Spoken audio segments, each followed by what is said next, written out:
Iyi ni radiyo BBC gahuza miryango ivugira i Londres kuri metero 19, 25, 31 na 41. Ivugira ku mirongo ya FM mu karere k'ibiyaga bigari no kuri interineti kuri bbcgahuza.com.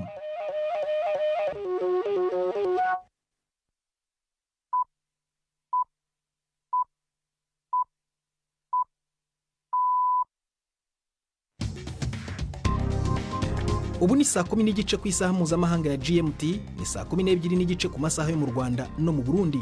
Muri studio muri kumwe na Prudence Ngiyumva. Werewe hoteza amatwi BBC gahuza miryango aho uri hose ku isi, kaze kuri radio kuri bbcgahuza.com, kuri Facebook live mu buryo bw'amashusho no ku mirongo migufi ya shortwave. Dore ingingo z'ingenzi z'amakuru turambura mu kanya kuri uyu wa gatanu tariki ya 8/12. General Alain Guillaume Bunyoni wigeze kuba minisitiri w'intebe mu Burundi yakatiwe gufungwa burundu n'urukiko rw'ikirenga ni nyuma yo guhamwa n'ibyaha birimo kugerageza kwica perezida. Byamenyekanye ko guverinoma y'Ubwongereza yishyuye u Rwanda izindi miliyoni 100 z'amapaundi, amafaranga akoreshwa hano mu Bwongereza muri uyu mwaka nk'igice cy'umugambi wateye impaka mu gihugu wo kohereza mu Rwanda bimukira bashaka ubuhungiro mu Bwongereza.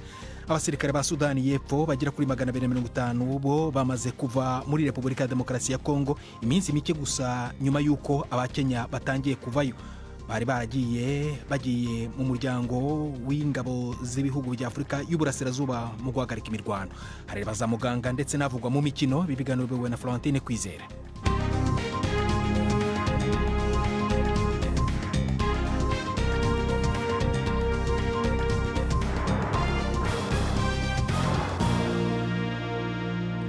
Ibikubiye muri aya makuru byose turabirambura mu kanya nyuma y'uko Jacques Niyitegeka abanza kutugezaho andi makuru y'ingenzi avugwa ku isi. Vladimir Putin yatangaje ko azongera kwiyamamariza kuyobora Uburusiya, maze abwira abari baje kumwumva bakomeye mu gisirikare ko abona nta kundi byagenda. Manda ya Putin izarangira umwaka utaha, amatora akaba hateganijwe mu kwezi kwa gatatu. Nubwo ari ibintu byari byitezwe na benshi, bwana Putin we yashimangiye ko yigeze kubitekerezaho ukundi mu bihe bitandukanye. Byitezwe ko gutora hanini bizaba ari umuhango kubera ko abatavuga rumwe n'ubutegetsi bw'Uburusiya bakomeye bamwe bakatiwe ibihano byo gufungwa mu gihe abandi bahunze igihugu. Israeli yashyigikiye uburyo ingabo zayo zafashe abagabo b'Abanyepalestina zafungiye mu majyaruguru ya Gaza. Ejo amashusho yagaragaye ku mbuga nkoranyambaga yerekanye abagabo bapfukamye basigaranye gusa imyenda y'imbere kandi bapfutse mu maso mu gihe amaboko yabo aboheye inyuma. Umuvugizi wa guverinoma ya Israeli Yaron Levy yavuze ko bakekwaho kuba abarwanyi ba Hamas. Bose biravuga ko bari mu kigero cyo kuba bajya mu gisirikare kandi ngo bafatiwe mu turere twa Jabalia na Shejaiya hafi yaho ingabo za Israeli zirwanira na Hamas. Umwe mu bafunzwe byamenyekanye ko ari umunyamakuru w'ikinyamakuru cy'Abanyepalestina. Bamwe muri abo bagabo ubu noneho barekuwe. Igipolisi cy'Ubufaransa cyataye muri yombi abagabo babiri baregwa kwiba mu mayeri amafaranga abageze mu zabukuru, babeshya ko baje kubakiza imperi cyangwa se ibiheri. Mu kwezi kwa 10 kuno mwaka mu Faransa, igihe gikuba cyari cyacitse kubera ubwoba bwo kwibasirwa n'udukoko tw'ibiheri, leta yaburiye rubanda ko hari abantu bashobora kwiyita kabuhariwe mu kurwanya udukoko two mu nzu turya abantu. Ni inkuru ya Hugh Schofield mugezwaho na Yvette Kabatesi.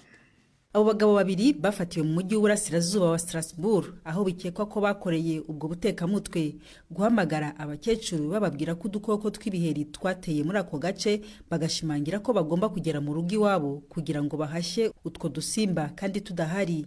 Nyuma yo gutera ibikuta imiti bakoresheje imiti isanzwe yo gusukura no kubabwira ko bakeneye amavuta yo kwisiga ngo bakingire uruhu, bahise babikuza amafaranga y'amayero abarirwa mu magana ku ikarita ya banki y'uwo muntu.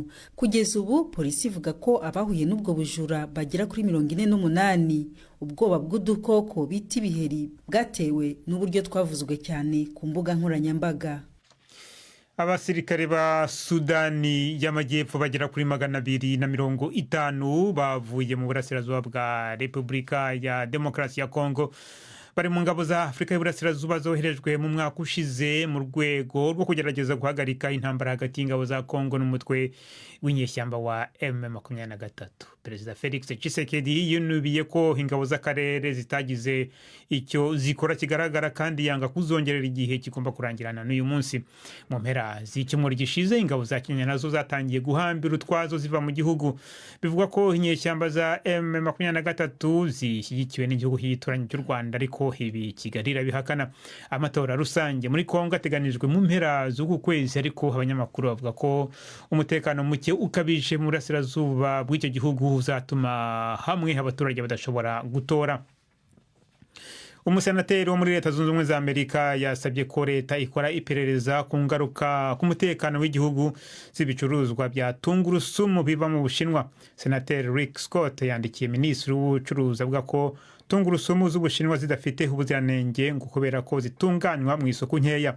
Ni inkuru ya Theo Leggett mugezweho na Jean Claude Mwambutsa. Ubushinwa nicyo gihugu cyohereza hanze tungurusumu nyinshi ku isi, naho Leta Zunze Ubumwe za Amerika zikaba isoko rinini ryazo. Gusa hashize imyaka myinshi ubucuruzi bwazo butavugaho rumwe. Leta Zunze Ubumwe za Amerika zazamuye urugero rw'umusoro n'amahoro ku bintu bitumizwa mu Bushinwa kugira ngo abanyamerika batava ku isoko. Mu ibaruwa ye, Senateri Scott avuga ko Abashinwa bahinga mu buryo butizerewe isuku, nko guhinga tungurusumu mu myanda bakazoza kugira ngo zigaragare nk'izifite ibara ryera. Yahamagariye urwego rushinzwe ubucuruzi kugira ngo rugire icyo rukora rushingiye ku itegeko ryemera iperereza ku ngaruka z'ibintu bimwe na bimwe bitumizwa mu mahanga ku mutekano wa Leta Zunze Ubumwe za Amerika. Ingamba zo kugira ngo inkingo nyinshi zikorerwa muri Afurika zahawe imbaraga nyinshi nyuma yaho ishyirahamwe rihuriza hamwe ibikorwa by'inkingo na gahunda zo gukingira ku isi Gavi ryemeje ko hashyirwaho ikigega cya miliyari imwe y'amadolari. Gavi yavuze ko ibi bitanze ikimenyetso gikomeye ku masoko y'imari ku isi kubera ko izafasha Afurika mu gukora inkingo. Igihe icyorezo cya COVID-19 cyacaga ibintu ku isi, umugabane byaragoye cyane kugira ngo ubone inkingo zo kurokora ubuzima kubera ko wacungiraga cyane ku nkingo zakorewe ahandi. Muri iki gihe Afurika ikora inkingo ziri munsi ya 1% by'inkingo ikeneye. Ikigo cya Afurika gishinzwe kurwanya indwara CDC kirashaka ko 30% by'inkingo Afurika ikeneye zizaba zakorewe muri Afurika mbere y'umwaka wa 2030. Urakoze Jacques Niyitegeka kuri ayo makuru ya BBC. Ikaze ku makuru arambuye duhera hano mu Bwongereza, aho byamenyekanye ko guverinoma y'igihugu cy'Ubwongereza nyine yishyuye u Rwanda izindi miliyoni 100 z'amapawundi muri uyu mwaka nk'igice cy'umugambi wateye impaka hano wo kohereza mu Rwanda bimukira bashaka ubuhungiro mu Bwongereza. Ni ibintu bihishuwe mu mpera z'icyumweru cyakomereye Rishi Sunak, minisitiri w'intebe watakaje umunyamabanga we ushinzwe abimukira wamaze kwegura ku mwanya we. Ubu rero ari gushaka kumvisha waweguye nyine bagenzi be bo mu bice bitandukanye by'ishyaka rye rya Conservative gushyigikira umushinga we mushya w'ishyaka w'itegeko nako. Downing Street, ibiro bya minisitiri w'intebe byatsindagiye ko iri tegeko rishya ku bajyanwa mu Rwanda gusabirayo ubuhunzi ari uburyo yise ko buruta ubundi kandi bwihuse bwo gutuma indege z'abajyana bimukira zihaguruka. Hakomeje rero kunugwanurwa ko hashobora gukorwa itegeko itora ryo gukura icyizere kuri minisitiri w'intebe, bikaba bishobora kuba mu minsi iri imbere kandi bikazaba biterwa n'ukuntu bizagenda kuri iri tegeko igihe rizaba riri imbere y'abadepite kuwa kabiri w'icyumweru gitaha. Inkuru yo ku rubuga rwa BBC muragizweho na Florentine Kwizera. Ivyari bizwi kugeza ubu ni uko Ubwongereza bumaze gutanga amafaranga atari munsi ya miliyoni 140 z'amapawundi kuri uyu mugambi wayo n'u Rwanda. Icegera c'umunyamabanga ntayegayezwa ajejwe iterambere mu bushikiranganji bw'intwaro yo hagati, Sir Matthew Rycroft, yari yaranse gushira ahagaragara ibiharuro bishasha, aho avuga yuko abashikiranganji bafashe ingingo yo kuja baratanga ibiharuro vy'amafaranga uwo mugambi utwara ku mwaka. Ayo mafaranga yahishuwe mu ibaruwa ryanditswe na Dame Diane Johnson asanzwe ayoboye umugwi wo mu bushikiranganji bw'intwaro yo hagati hamwe na mugenzi we wo mu mugambwe Labour, Dame Meg Hiller, asanzwe arongoye umugugenzura leta ku bijanye n'ikoreshwa ry'amafaranga. Dame Meg yabwiye Radio 4 yuko kugira ngo ico gitigiri c'amafaranga yose hamwe kimenyekane habanje kuba amatohoza yikwirikiranya nk'aho umenga leta ifise icihisha mu majambo yiwe. ariko Sir Matthew yashimangiye yuko ayo mafaranga yahishuwe atacasa asana n'amasezerano mashasha yashizweho ko igikumu muri yindwi hagati y'Ubwongereza n'u Rwanda yasinywe mu ntumbero yo gusubiramwo ivyo sentare ntahinyuzwa yari yavuze yuko bidahuye n'amategeko mu kwezi guheze. Ibiro vy'umushikiranganje wa mbere bimenyesha yuko amafaranga ajanye n'uwo mugambi yumvikanywe ko kuva mu ntango z'amasezerano bagiranye ubwa mbere n'u Rwanda, kandi ko n'ubundi bizoba nkenerwa yuko hongerwa kw'amafaranga. Umugambwe Labour aho umariye kumva ayo mafaranga yahishuwe wagize uti ntivyumvikana. Uhagarariye Labour mu bushikiranganje bw'intwaro yo hagati Yvette Cooper yabajije ati umushikiranganje azoba amaze kugaba amafaranga angana iki kugira ngo Conservatives bembere yuko uwo mugambi atari wo koko. Ubushikiranganje bw'intwaro yo hagati bwamenyesheje yuko u Rwanda rufise ubushobozi bwo kwakira abimukira 200 buri mwaka, ariko hari umugambi wo kongera ico gitigiri amasezerano amaze kuja mu ngiro. Aya masezerano hari utugwi tw'abashinga amateka baturuka mu mugambwe w'aba Conservatives batayemera baniteguriye kuyanka niyo yasubira imbere y'inama nshinga amateka mu ndwiza. Wari umushikiranganje w'intwaro yo hagati Suella Braverman yari yarayavuze ejo yuko ayo masezerano atazoshobora gushigwa mu ngiro kiretse leta ikuyemwo burundu ibijanye n'amategeko mpuzamakungu. General Bunyoni Alain Guillaume Bunyoni wigeze kuba minisitiri w'intebe yakatiwe gufungwa burundu n'urukiko rw'ikirenga. Umwanzuro w'urubanza rwe wasomewe muri gereza ya Gitega aho hasanzwe afungiwe. Bwana Bunyoni n'abandi bantu 6 bareganwaga ibyaha byinshi birimo kugerageza kwica perezida no guhungabanya umutekano w'igihugu. Urubanza rwasomwe nta banyamategeko be bahari, ariko Bunyoni yumvikanye abwira abo bafunganywe ko ubucamanza butagarukiye aho ngaho. Inkuru ya Premier Ndikumagenje uri Nairobi. Umukuru wa sentare ntahinyuzwa Emmanuel Gateretse ubwiwe niwe yasomye urwaciriwe Alain Guillaume Bunyoni nabo bagirizwa hamwe uko ari 6. Nuko vyagenda igihe urubanza rwari ko ruraburanishwa, icumba cyo mu ibohero rya Gitega aho urubanza rwasomewe cari gicungerewe cyane. Abinjira babanza gusakwa bakakwa amakaramu, amatelefone, impapuro n'ibindi byose vyibazwa ko bishobora gufata amajwi canke amasanamu. Uretse gufungwa ubuzima bwose, Alain Guillaume Bunyoni azonyagwa kandi amatongo n'amazu 4 hamwe n'imiduga 14 irimwo uwo mu bwoko bwa Hammer. Mubo bagirizwa hamwe 2 barimwo intwazangabo mu gipolisi Desire Uwamahoro baciriwe gufungwa imyaka 15 umwe. Abandi 3 baciriwe imyaka 3 umwe nawe agirwa umwere. Urubanza ruhejeje gusomwa abarusomewe batari kumwe n'abashingwa manza babo, Bunyoni yarakeye mu maso yumvikanye abwira abagenzi we abaremesha ati ubutungane ntibuhereye ngaha, bisigura ko bashobora kuzokunguruza. Gusa bababajwe nuko atakopi y'urubanza bagiye bahawe kugira batangure kubitegura.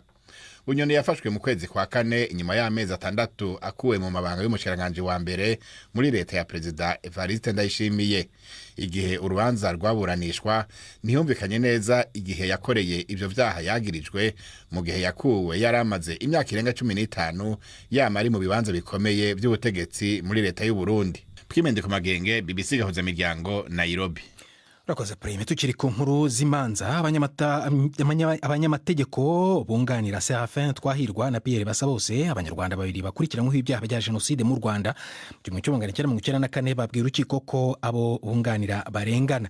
Ni mu myanzuro ya nyuma bagejeje ku rukiko kuri uyu wa 5 mu rubanza rubera i Buruseli mu Bubiligi. Abanyamategeko bavuze ko ibyaha abaregwa bashinjwa ngo ari ibihimbano bishingiye ku rwango. Ni inkuru ya Alain Majesté Barenga uri i Buruseli. Maître Vincent Liquin mwijwi rituje yavuze ko adakana ko habaye jenoside mu Rwanda, ariko mu bayikoze borondera handi atari kwa Serafin Twahirwa. Yagize ati Twahirwa Serafin si ico gisigo mwumva bababwira, yari umugabo asanzwe yararondera umuryango wiwe. Umugabo yagendana ubumuga kuko yari yaracitse ukuguru kuva mu 1982, yari afise icuma kimufasha kugenda proteze mu gifaransa. Twahirwa yarabanye neza n'abantu bo mu bwoko bwose, kimenyamenya nuko yari afise umugore w'umututsikazi, kandi mumenye ko mu manza zose zabaye mu Rwanda no muri sentare mpuzamakungu ashiraho u Rwanda TPR na ntamwe yigeze acibwa urubanza. Vincent Liquin yongeye ko ivyo bamwagiriza ko ari umukuru w'intera hamwe ari kinyoma cambaye ubusa kuko atanumwe yavyerekanye uretse ivyabona vyavuye mu Rwanda. Ivyo navyo birumvikana ko vyategetswe n'ubutegetsi buri Kigali. yagize ati ahasi ndababesha ubutungane bwo mu Rwanda murazi ko butigenga na buhoro buhoro. Akarorero ni inyuruzwa rya Paul Rusesabagina ku buryo bwa leta, kuko n'indege yamutwaye Kigali yarishwe na leta y'u Rwanda, akajanwa imbere y'amasentare y'u Rwanda, agacibwa urubanza rwa Ngondagonde. Mwaravyiboneye, nico gituma mwoca mutahura ivyo bavuze bagiriza Twahirwa. Nayo Juliette Riquin uwundi yunganira Twahirwa yavuze ko ivyo bamwagiriza ari rementanya ryakorewe Twahirwa, aho yabishimangiye agira ati ndumugore ndazi ko gufata ku nguvu ari shano, ariko abamwagirije ko yafashe abagore ku nguvu mwarabonye ko atacemezo na kimwe batanze, biboneka ko ari byo bayarementanije n'abagore nkanje, ariko baramubesheye. Mwarumvise umugore wa Twahirwa avuga ko yategetswe kwagiriza umugabo wiwe na leta ya Kigali, yemera gucungurira agatwe aravyemera. Mwarumvise umukobwa wiwe Oliva Twahirwa yaje ngaha avuga ko bamutegeretse kwagiriza se n'umuhungu wiwe aba mu buhungiro kubera ategetswe kwagiriza se. Muca mubona ko byose ari ibihimbano. Serafin Twahirwa na Pierre Basabose bari muri sentare begeranye. Urubanza rwabo rumaze imyaka 16 rwitweze kurangira igenekezo rya 11 ukwezi kwa 12 bumvirizwa rya nyuma ruheze ruje mu mwiherero, bizoruvamwo bikazomenyekana inyuma y'indwi. Iburusere mu Bubiligi, Alain Majesté Barenga, BBC Gahuza Miryango. Urakoze Alain Majesté. Inkuru yabitugejeje ku isa 12:45 muri studio za BBC hano i London, ni saa 12:45 mu Rwanda no mu Burundi. Uratwumva no kuri Facebook live mu buryo bw'amashusho. Mu kanya turagaruka ku makuru arambuye nyuma y'akaruhuko gato cyane. Ndi Prudence Ngyumva.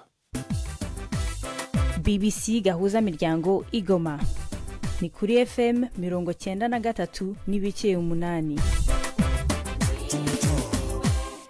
Abasirikare ba Sudani y'Epfo bagera kuri 250 bamaze kuva muri Repubulika ya Demokarasi ya Kongo iminsi mike gusa nyuma y'uko abakenya nabo batangiye kuvayo. Bari bagize ingabo z'umuryango w'ibihugu bya Afurika y'Uburasirazuba zagabweyo mu mwaka ushize wa 2022 hagamijwe guhagarika intambara hagati ya leta ya Kongo n'umutwe w'inyeshyamba wa M23. Bivugwa cyane rero ko zishyigikiwe n'u Rwanda, ariko Kigali irabihakana. Hari ubwoba bwinshi ko intambara ikomeje mu burasirazuba bwa Kongo izabangamira amatora ateganyijwe muri uku kwezi kwa 12. Inkuru ya Wilros muragizweho na Firenga Kwaye. Abasirikare bo muri Sudani y'Epfo batwawe n'indege ivuye i Goma kuri uyu munsi ntarengwa wari warahawe ingabo z'umuryango wa Afurika y'Uburasirazuba zagombaga kujya gufasha kugarura amahoro muri Kongo. Umukuru wa Kongo Felix Tshisekedi ntiyashatse yuko izo ngabo z'umuryango wa Afurika y'Uburasirazuba zigumayo, yanze yuko zongererwa igihe. Umuzi w'ikibazo ariko ni ukureba uko barangiza ikibazo cy'umutwe wa M23. Abakuru b'ibihugu by'akarere bifuzaga yuko gikemurwa mu nzira y'imishyikirano, ariko Perezida Tshisekedi we yahisemo inzira y'imirwano. Kubera amatora yimirije mu mpera z'uku kwezi, akeneye amajwi mu gace k'uburasirazuba bwa Kongo, bigashobora kuba ariyo mpamvu yahisemo inzira y'ingutu kugira ngo ahashye iyo mitwe yitwaje ibirwanisho ihari. Hagiye gushira imyaka 20 barwanya iyo mitwe, ariko byarananiranye kugarura amahoro muri ako karere. Abashakashatsi n'impuguke mu kubungabunga ibidukikije mu Rwanda bavuga ko kuba parike ya Nyungwe yarashyizwe mu murage w'isi na UNESCO ari ikimenyetso cyiyongera ku bindi bigaragaza ko igihugu gikataje mu kurengera ibidukikije. U Rwanda ruvuga ko rwiteze gushyirwa ku rutonde rw'umurage w'isi kw'iyo parike.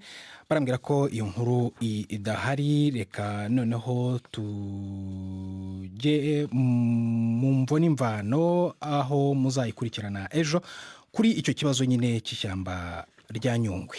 Ubu noneho tujye mu mikino na Yves Bucyana.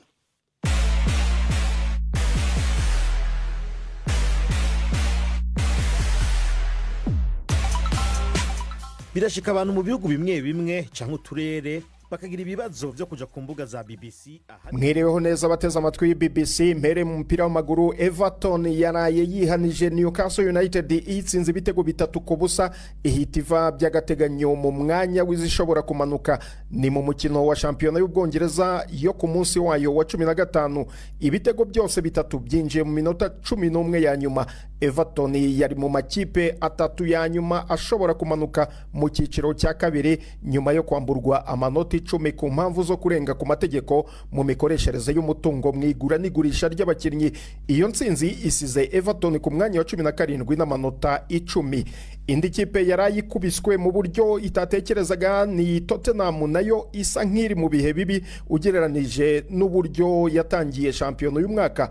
Tottenham ikinira ku kibuga cyayo White Hart Lane yatsinzwe na West Ham ibitego 2-1. Ni mu gihe kandi ariyo yari yafunguye amazamu itsinda igitego cya mbere. Mu makipe ahatanira igikombe cya shampiyona, Spurs niyo ya mbere itakaje amanota menshi 16 yose mu gihe gito. Igitinyiro yari imaze kubaka kiragenda gishonga nk'isabune. Mu mikino 5 iheruka nta ntsinzi n'imwe ifite kuva yatangira iyoboye shampiyona, irusha iyikurikiye amanota 5. None kuri uyu munsi yisanze ku mwanya wa 5. Iyi shampiyona y'Ubwongereza irakomeza mu mpera z'iki cyumweru ku munsi wayo wa 16. Umukino wa kare ni hagati ya Crystal Palace yakira Liverpool, Manchester United ikazahura na Bournemouth. Ariko umukino utegerejwe na benshi nuzahuza Aston Villa itozwa na Unai Emery n'ikipe yahoze atoza ya Arsenal. Villa iri ku mwanya wa 3 irushwa amanota 4 gusa na Arsenal iri ku mwanya wa mbere.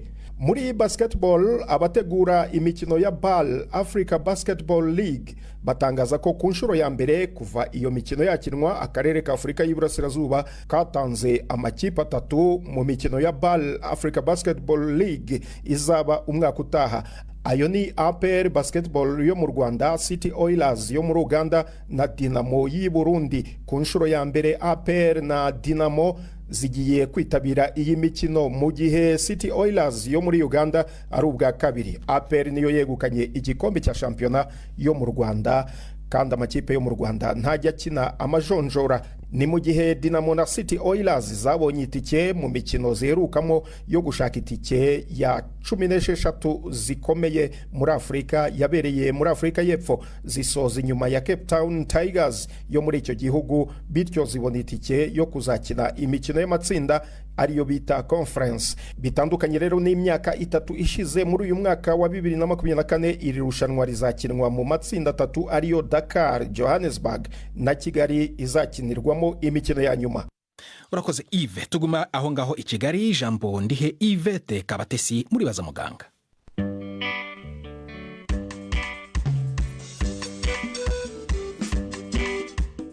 Mwiriho neza. Ubusanzwe iyo umugore asamye inda igira iva mu mwana rijya muri nyababyeyi akaba ari hakurira, ariko hari ubwo bibaho iryo gi ntirigere muri nyababyeyi, aribyo bita ectopic pregnancy cyangwa grossesse extra-utérine mu ndimi z'amahanga. Ese ryaba rijya he? Bigenda bite? Turi kumwe na muganga Gaspard Ntahonkiriye. Ni ukuvuga ko yari umuntu aba yasamiye inyuma y'igitereko ari inyuma ya nyababyeyi.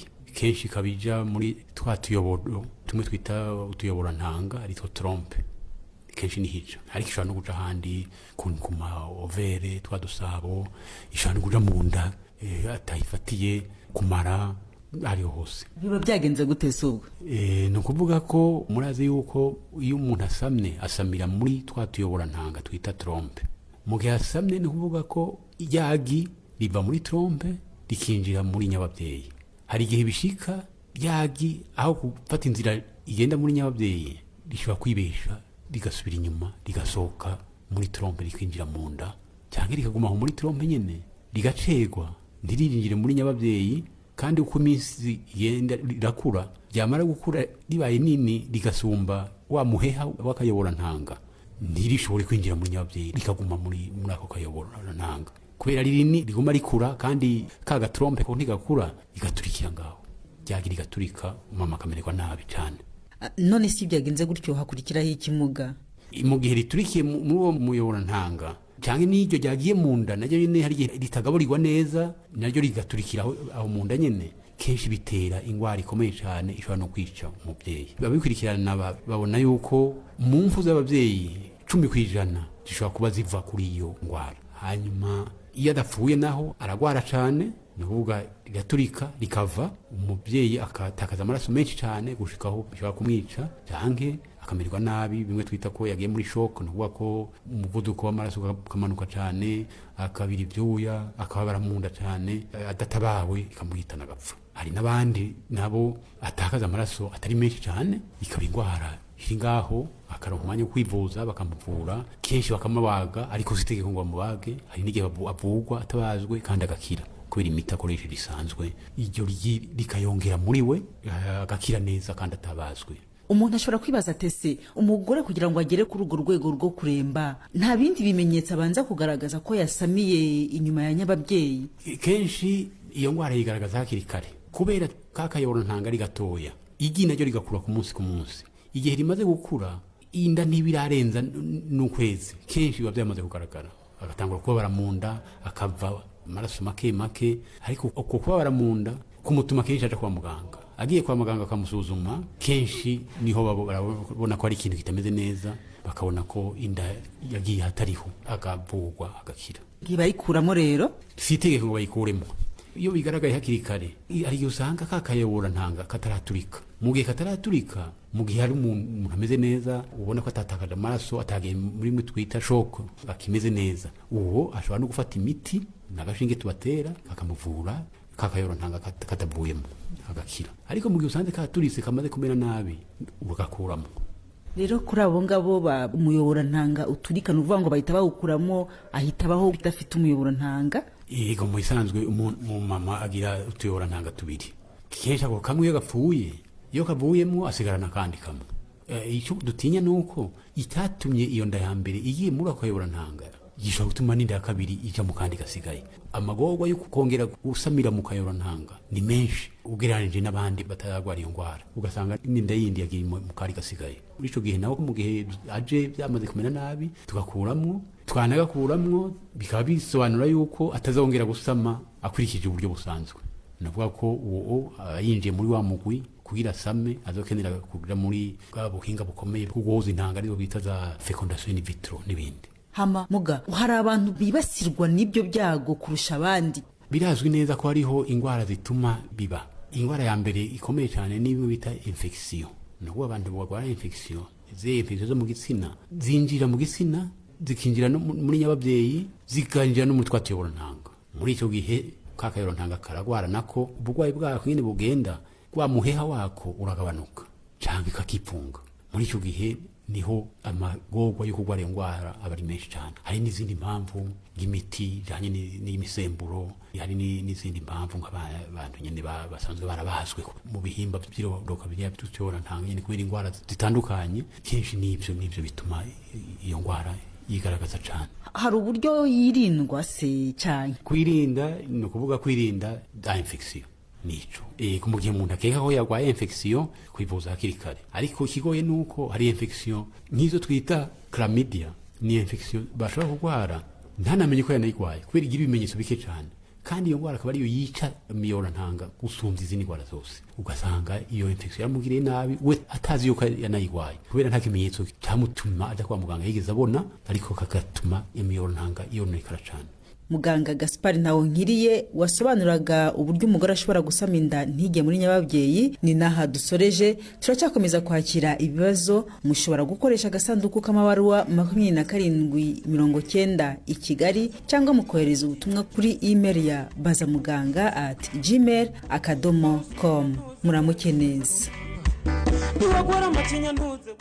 Urakoze Yvette. Rero na muganga mwaganiraga ni namwe muri kudusoreza ibiganiro byacu byo kuri wa gatanu, ariko ndabona Jacques agarutse muri studio ko twibukatsa amakuru ya BBC yagezweho. Vladimir Putin yatangaje ko hazongera kwiyamamariza kuyobora Uburusiya, maze abwira bari baje kumwumva bakomeye mu gisirikare ko abona nta kundi byagenda. Manda ya Putin izarangira umwaka utaha, amatora akaba ateganijwe mu kwezi kwa gatatu. Israheli yashyigikiye uburyo ingabo zayo zafashe abagabo b'abanyepalestine zafungiye mu majyaruguru ya Gaza. Ejo amashusho yagaragaye ku mbuga nkoranyambaga yerekanye abagabo bapfukamye basigaranye gusa imyenda y'imbere kandi bapfutse mu maso, mu gihe amaboko yabo yari aboheye inyuma. Abasirikare ba Sudani y'Amajyepfo bagera kuri 250 bavuye mu burasirazuba bwa Repubulika ya Demokarasi ya Kongo, bakaba bari mu ngabo za Afurika y'Iburasirazuba zoherejwe mu mwaka ushize mu rwego rwo kugerageza guhagarika intambara hagati y'ingabo za leta ya Kongo n'umutwe w'inyeshyamba wa M23. Perezida Felix Tshisekedi akaba yarinubiye ko ingabo z'akarere zitagize icyo zikora kigaragara, kandi yanga kuzongerera igihe kirangirana n'uyu munsi. urakoze Jacques Niyitegeka. Ni nawe rero soje ibiganiro byacu byo kuri uyu wa gatanu. Gusa nanjye nababwira ko General Alain Guillaume Bunyoni wigeze kuba minisitiri w'intebe mu Burundi yakatiwe gufungwa burundu n'urukiko rw'ikirenga nyuma yo guhamwa n'ibyaha birimo kugerageza kwica perezida. Ibi biganiro ushobora kongera kubisanga kuri bbc.gahuza.com. Ejo kuwa gatandatu n'imvo n'imvano ku cyumweru n'ibice bibiri by'urunana byahise muri iki cyumweru turimo.